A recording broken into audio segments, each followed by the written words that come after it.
बिस्मिल्लाहिर्रहमानिर्रहीम। अस्सलाम वालेकुम व्यूअर्स। होपफुली आप सब लोग खैरियत से होंगे। आज की इस वीडियो में हम बात करेंगे डायरेक्ट प्रोपोर्शन पर। What is direct proportion, how to calculate direct proportion. I will try to teach you a very simple method to calculate direct proportion. First of all, we have to see its definition.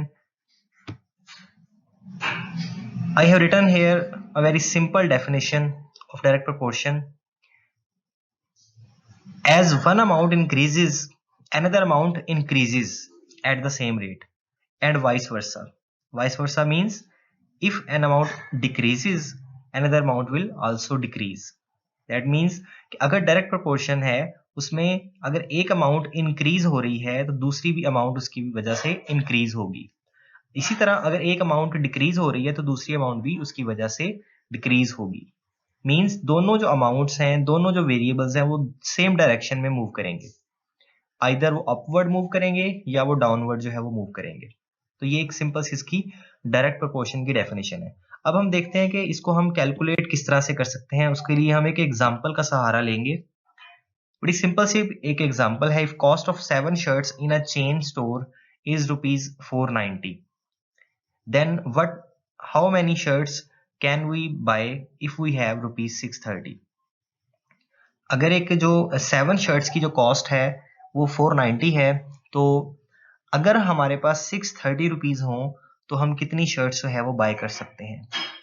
इस question को हम interchange भी कर सकते हैं कि अगर हमारे पास जो है वो मतलब नंबर ऑफ शर्ट्स भी हम इसमें कैलकुलेट कर सकते हैं कि जैसे अगर हम 7 शर्ट्स 490 की परचेज कर रहे हैं तो 20 शर्ट्स कितने की परचेज करेंगे। इस तरह से भी क्वेश्चन जो है वो इसको हम चेंज कर सकते हैं। इस तरह से भी क्वेश्चन को पूछा जा सकता है।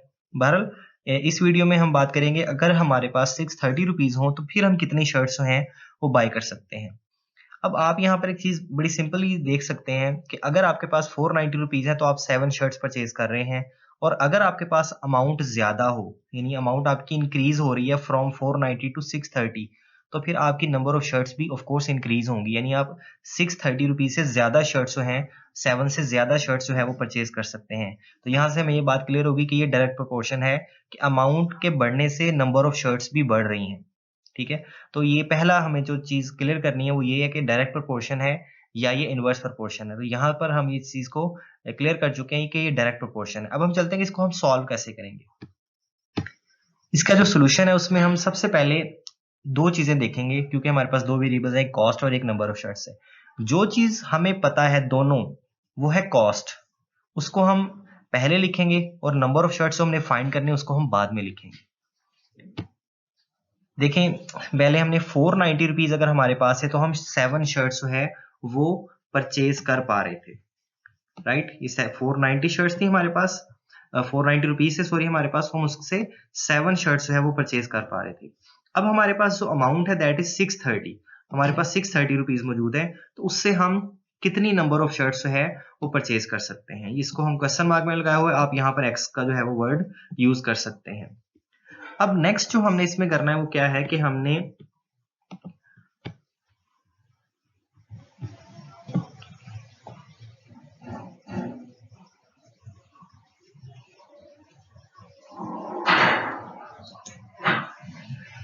क्या करना है कि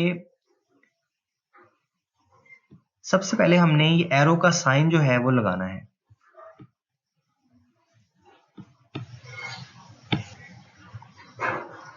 सबसे पहले आपने जो एरो का साइन है वो लगाना है एक्स वाली साइड पर, यानी जो क्वेश्चन मार्क लगा हुआ है इस साइड पर। और एरो का साइन हमेशा आप याद रखें कि आप डाउनवर्ड लगाएंगे। अब ये अपवर्ड भी लगा सकते हैं, लेकिन आप इनमें से कोई भी एक ऑप्शन चूज कर सकते हैं, लेकिन जो आप यूज करेंगे फिर वही आपने यूज करना है। तो मैं इसको डाउनवर्ड की तरफ लेकर जाऊंगा। अब डायरेक्ट प्रोपोर्शन है तो इस साइड पर भी जो आप एरो का साइन यूज करेंगे वो भी डाउनवर्ड ही होगा। जब आप डायरेक्ट प्रोपोर्शन यूज कर रहे होंगे तो दोनों जो आपके एरो साइंस होंगे वो सेम डायरेक्शन में मूव करेंगे। आइदर वो डाउनवर्ड मूव करवा लें आप, बेशक आप उनको अपवर्ड जो है वो आप शिफ्ट कर दें। तो हमने दोनों जो अपने एरो के साइंस हैं वो हमने डाउनवर्ड रखे हैं।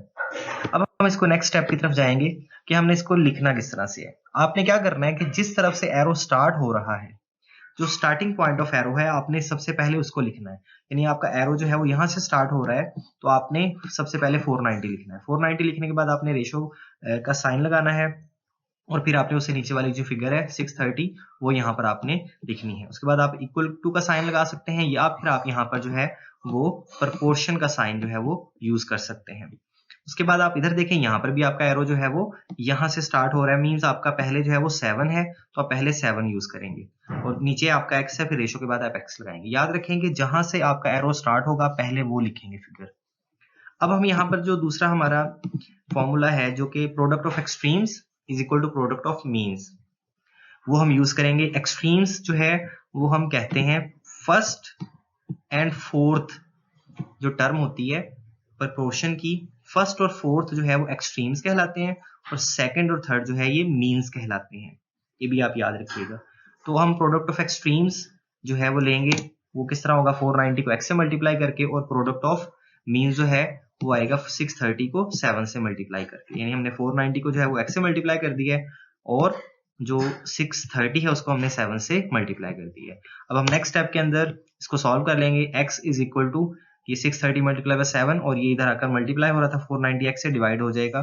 तो इसको हम जब सॉल्व करेंगे तो हमारा आंसर जो है वो आ जाएगा x इज इक्वल टू 9। तो इस तरह से आप जो है वो प्रोपोर्शन जो डायरेक्ट प्रोपोर्शन है उसको आप सॉल्व कर सकते हैं। होपफुली आपको डायरेक्ट प्रोपोर्शन कैलकुलेट करने का जो तरीका है वो समझ में आ गया होगा। इसी तरह हम इंशाल्लाह नेक्स्ट वीडियो में इनवर्स प्रोपोर्शन और फिर कंपाउंड प्रोपोर्शन के ऊपर बात करेंगे कि उसको हम किस तरह से जो है वो कैलकुलेट कर सकते हैं। आज के लिए इतना ही है। अगर आपने हमारे चैनल को अभी तक सब्सक्राइब नहीं किया तो उसको सब्सक्राइब कर लें और इस तरह के मजीद वीडियोस के लिए जो है वो हमारे चैनल को मजीद अपने दोस्तों के साथ भी शेयर करें। Thank you. Allah Hafiz.